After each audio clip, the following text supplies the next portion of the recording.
শহরে এসেছে নতুন গোয়েন্দা, কতটা জমলো ব্যাপারটা।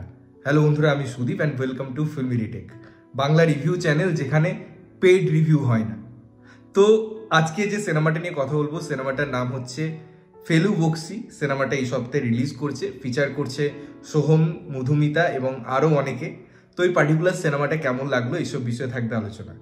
দেখুন, যদি আমাকে এক কথায় ভার্ডিক্ট দিতে হয়, সিনেমাটা জঘন্য সিনেমা, খাজা সিনেমা, বিরক্তিকর সিনেমা, প্রেডিক্টেবল সিনেমা। এবারে এই সিনেমাটাকে জোর করে আমি ভালো বলতে পারবো না, যেটা আমি কোনোদিনই করি না। তো সিনেমাটা আমার একদম পোষায়নি, সোজা কথা। এবারে কেন পোষালো না তার আগে যদি গল্প বলি, একটা ঘটনা ঘটছে, একটা মার্ডার হচ্ছে এবং তার জন্য তার মোটিভ জানা, রিজন কি, আদৌ কি এটা মার্ডার, একজনের ডাক পড়ছে একটা ডিটেকটিভের, যে ক্যারেক্টারটা সোহম প্লে করছে।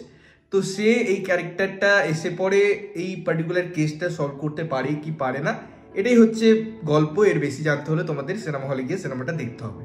এবারে সিনেমায় একটা দুটো জিনিস আছে যেগুলো ভালো অ্যাটেম্পট আমি বলতে পারি। প্রথমত যে ওয়ান লাইনারটা ছিল বা যে হোয়াইট পেপারে গল্পটার কনসেপ্ট লেখা হয়েছিল সেটা একটু ভালো, হ্যাঁ, গল্পটা নিয়ে কাজ করা যেতে পারতো। সেকেন্ড হচ্ছে, এখানে আমরা মধুমিতাকে অ্যাকসেন্ট করতে দেখি। জেনারেলি বাংলা সিনেমায় একটা ওমেন সেন্ট্রিক সিনেমা আমরা দেখেছি, যেখানে কোয়েল ফাইট করেছেন আগে তার মিতিন মাসি এই সিনেমাগুলোতে, বাট এখানে খুব কম স্কোপ থাকে, অভিনেত্রীরা খুব কম এরকম স্পেস পান যেখানে তারা ফাইট করতে পারেন। তো সেই জায়গায় মধুমিতা কাজ একটু হলেও ভালো করেছে। সোহমের কিছু কিছু অ্যাকশন সিকোয়েন্স ভালো লেগেছে এবং সোহমের প্রেজেন্স কিছু কিছু জায়গায় ভালো লেগেছে তার অ্যাক্টিংয়ের দিক থেকে। ওভারঅল আমি পুরোটা বলছি না, বাট হ্যাঁ, কিছু কিছু জায়গায় এই দুটো জিনিস ভালো এবং মিউজিক টু সাম এক্সটেন্ট একটু ভালো হয়। আদারওয়াইজ এই সিনেমা থেকে আমার কিছুই প্রাপ্তি নেই। প্রথমত, এর যে স্ক্রিন প্লে সেটা খুব বিরক্তিকর, খুব খাজা এবং বড্ড স্ট্রেচড।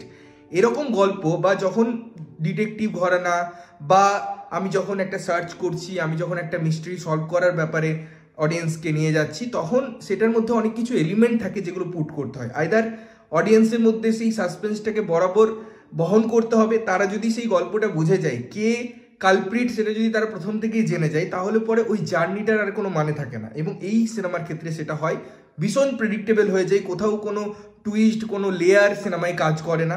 ইনফ্যাক্ট আদার্স যে পারফরমেন্স হয়েছে, ক্যারেক্টাররা কাজ করেছে, তাদের পারফরমেন্সও খুব অ্যাভারেজ, ফলে ওইটা বোঝা যায় এবং কাস্টিংয়ের ক্ষেত্রেও সেটা বোঝা যায়। এবং অদ্ভুতভাবে এরকম কি করে কাস্টিং হতে পারে সত্যিই জানা নেই।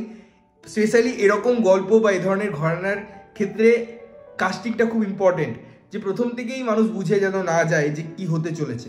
তো এই সিনেমাটার এই স্ক্রিন প্লে লেভেলেই কাজ হয় না, অভিনয় বাকি বা আমি যদি ক্যারেক্টারের কথা বলি সেগুলো সেভাবে ওয়ার্ক করে না, পুরোটাই প্রেডিক্টেবল, সাসপেন্স এই জিনিসে থাকে না। এবং যেহেতু ডিটেকটিভ ঘরানা, মেন এলিমেন্টগুলোই থাকে না, তাই সিনেমার কোনো জায়গা থেকেই কোনোভাবেই সিনেমাটা একটা ভালো সিনেমা হয়ে উঠতে পারে না, এন্ড অফ দ্য ডে একটা ভালো কিছু অফার করতে পারে না।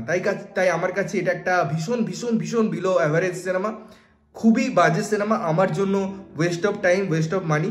বাকি আপনাদের কেমন লাগলো, যদি দেখেছেন অবশ্যই জানাবেন, না দেখে থাকলে অবশ্যই গিয়ে দেখতে পারেন এবং দেখে এসে জানাতে পারেন কেমন লাগলো। ততক্ষণের জন্য ভালো থাকবেন, সুস্থ থাকবেন এবং সবসময় ভালো জিনিস দেখবেন। চ্যানেল যদি প্রথমবার দেখছেন, লাইক কমেন্ট শেয়ার করতে হবে, সাবস্ক্রাইব করতে হবে যাতে প্রত্যেকটা নোটিফিকেশন আপনাদের কাছে পৌঁছায়। দেখা হচ্ছে অন্য কোনো ভিডিওতে, ততক্ষণের জন্য টাটা।